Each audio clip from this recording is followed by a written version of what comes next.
وَلَقَدْ يَسَّرْنَا الْقُرْآنَ لِلذِّكْرِ فَهَلْ مِن مُّدَّكِرٍ۔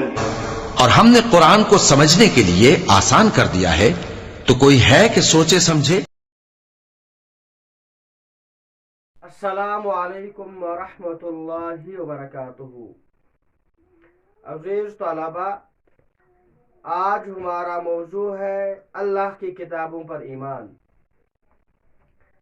ہمیں اللہ پر ایمان لانے کے ساتھ ساتھ اللہ کی کتابوں پر بھی ایمان لانا ضروری ہے، اور اللہ تعالی نے مختلف اوقات میں مختلف پیغمبروں کی جانب مختلف کتابیں نازل فرمائی ہیں۔ ان کتابوں میں انسانوں کے لیے ہدایت اور رہنمائی ہے، انسان کو زندگی کیسے گزارنی ہے، یہ تمام چیزیں ان کتابوں کے اندر موجود ہیں۔ اللہ تعالی نے متعدد کتابیں نازل فرمائی ہیں، اور ان میں سب سے زیادہ مشہور قرآن مجید ہے۔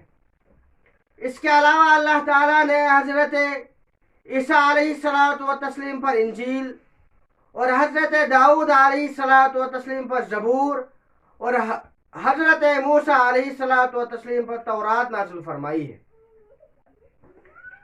ہمیں ان کتابوں کے متعلق یہ عقیدہ رکھنا چاہیے کہ جب تک یہ پیغمبر موجود تھے تب تک یہ کتابیں اپنی اصلی شکل پر موجود تھیں، لیکن جب یہ پیغمبر علیہ السلام جن پر یہ کتابیں نازل ہوئیں، بعد والے لوگوں نے ان کتابوں کے اندر رد و بدل کر دیا، بعد والے لوگوں نے ان کتابوں کے اندر تحریف کر دی، بعد والے لوگوں نے ان میں کمی بیشی کر دی، جس کی وجہ سے تورات اور انجیل اور زبور آج اپنی اصلی شکل پر موجود نہیں ہے۔ یہی وجہ ہے کہ جو موجودہ تورات، انجیل اور زبور ہے، ان کتابوں کے اندر شرک کی باتیں موجود ہیں، اور نعوذ باللہ اللہ تعالیٰ کبھی شرک کا حکم دے ہی نہیں سکتے۔ اللہ تعالیٰ تو سب سے زیادہ ناراض شرک سے ہوتے۔ اللہ تعالیٰ کو سب سے زیادہ ناپسندیدہ جو چیز ہے وہ شرک ہے، اور ان کتابوں کے اندر شرک کی باتیں موجود ہیں۔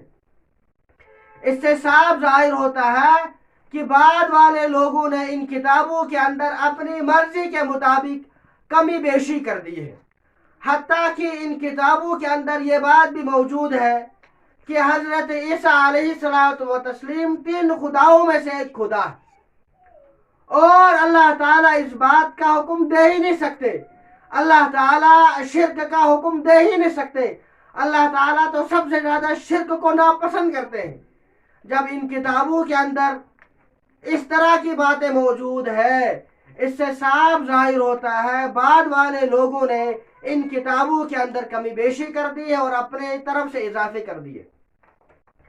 ہمیں ان کتابوں کے متعلق یہ ایمان رکھنا چاہیے کہ اللہ تعالیٰ نے تورات، انجیل اور زبور یہ کتابیں اپنی طرف سے تو نازل فرمائی ہیں، لیکن جب تک یہ پیغمبر علیہ السلام دنیا کے اندر حیات تھے تو یہ کتابیں اپنی اصلی شکل پر موجود تھی، لیکن جب وہ اس دنیا سے چلا گئے، بعد والے لوگوں نے ان کتابوں کے اندر اپنی مرضی کے مطابق کمی بیشی کر دی، جس کی وجہ سے یہ آج کتابیں اپنی اصلی شکل پر موجود نہیں ہیں۔